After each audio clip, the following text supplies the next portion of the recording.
तुम्ही यांना ओळखलंच असेल, हे आहे सुदर्शन दादा शिंदे, जे शिवमाजी महाराजांवरती किंवा शिवाख्यान म्हणून तुम्ही यांना ओळखत असाल. तर चला तुम्हाला पुढची स्टोरी सांगते. तर आज होती संभाजी महाराजांची जयंती आणि संभाजी महाराजांचा जन्मदिवस म्हणजे 14 मे 1657 रोजी त्यांचा जन्म झालेला आणि ते शिवाजी महाराजांचे थोरले चिरंजीव होते आणि मराठा साम्राज्याचे दुसरे छत्रपती होते. त्यांनी आपल्या अल्प काळात मुघलाविरुद्ध पराक्रमी लढा दिला.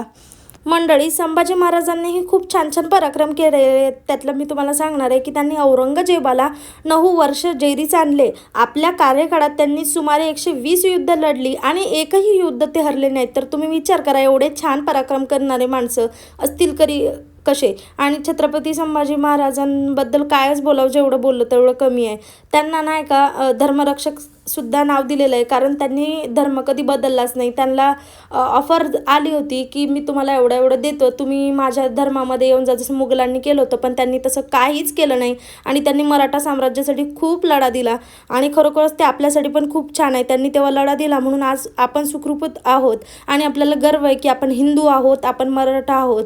तर असं खूप छान व्याख्यान सरांनी दिलं. असं नाही, हे मी माझं सांगते, पण सरांनी सुद्धा खूप छान व्याख्यान दिलं. नंतर व्याख्यान संपल्याच्या नंतर म्हटलं फळं घेऊन जाऊयात घरी. तर फळं वगैरे घेतली आणि दुसऱ्या दिवशी स्कूलमध्ये गेल्यावर इतके हातपाय दुखत होते, कारण मी सांगवीमध्ये चालत गेली होती. परत त्याच दिवशी मी आळंदीला गेल्यामुळे खूप दुखत होतं. म्हणून ही माझी जवळची मैत्रीण आहे, जिला मी म्हटलं बाई माझं डोकं दाब गं. तर ती खरंच डोकं दाबती, एका बहिणीप्रमाणे ती माझी काळजी घेते आणि माझ्या मैत्रिणींना माझ्या बहिणीपेक्षा कमी नाही. तर स्वतःच आपला ब्लॉग भेटूया पुन्हा नेक्स्ट व्हिडिओमध्ये. बाय बाय मंडळी.